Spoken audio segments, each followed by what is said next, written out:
Hey guys, it's Jacob from Outdoors Lifestyle, and today, unfortunately, we're not going to be going fishing. Here in Virginia, it's about 20 degrees and there's snow. So, I know you guys want to see some fishing videos, but can't do it. It's too cold. So instead, today I'm going to be going over my kayak. And today you're going to get my thoughts on it, a review about it, and a little bit of how I organize my kayak. So stay tuned and we'll get into it. Here I have my Pescador Pro 120 made by Perception. Alright, let's start from the back.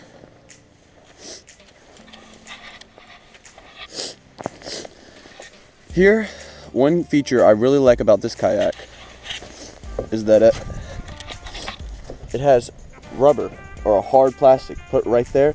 So if you do have to drag your kayak, which I do a lot, or if your kayak hits some rocks, it's not going to get completely tore up. Next, we have a screw right here. We have a screw right here. So if any water does get in your kayak through a leak or anything like that, you can always drain it. Next up, we have the back compartment. Here's where I usually keep my life jacket and my crate. Next up is a little dry well. This runs about the length of the kayak. The only thing I do have to complain about is if you don't have something really bulky, if you put something small in there, it will run all the way up the kayak or all the way to the back.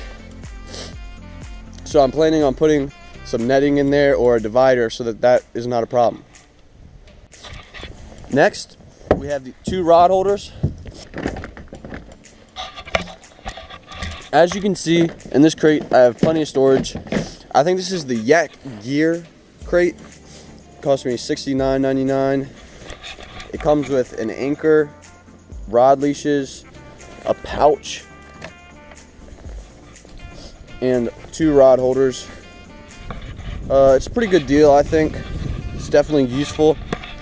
If I didn't have the crate, I don't know what I would do. It's where I keep all my tackle, all my junk. Really useful.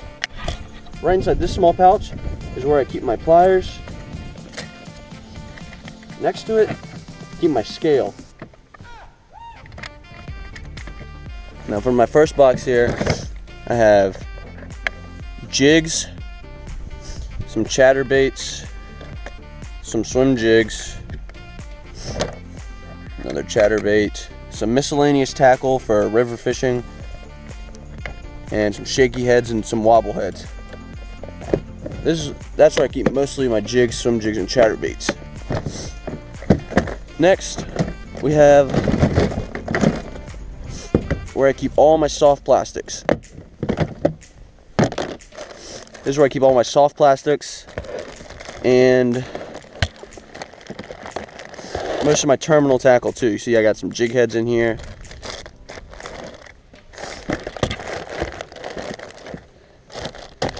Hooks and whatnot. But yeah, as you can see, I can fit quite a bit in here.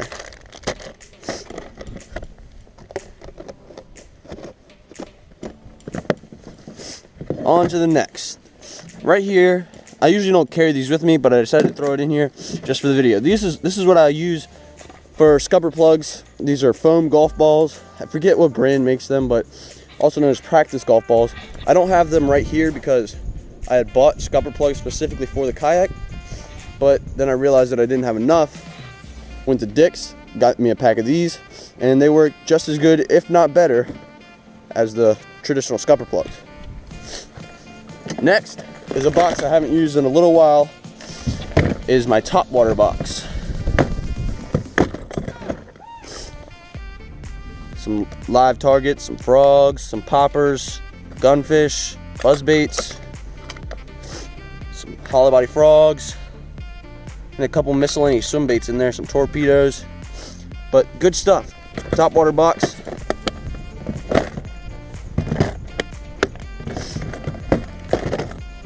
My next box are my jerkbaits and my crankbaits.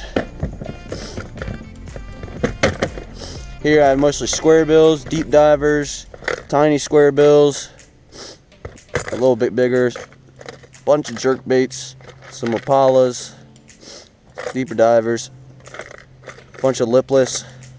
But yeah, that's my crankbait and jerkbait box.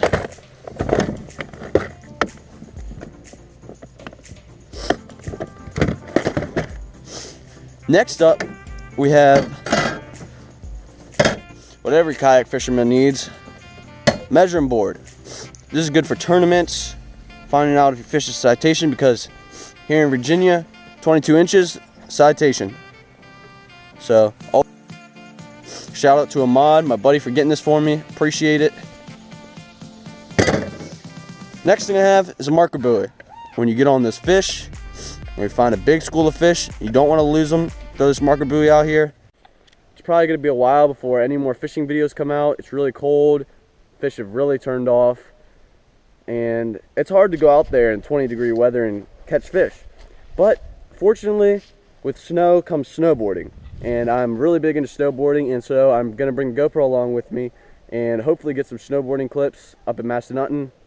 So you can definitely look forward to some of that footage coming up in the future.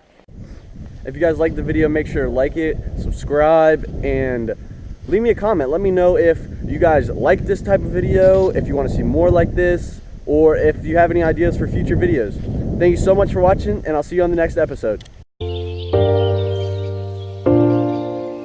I feel good!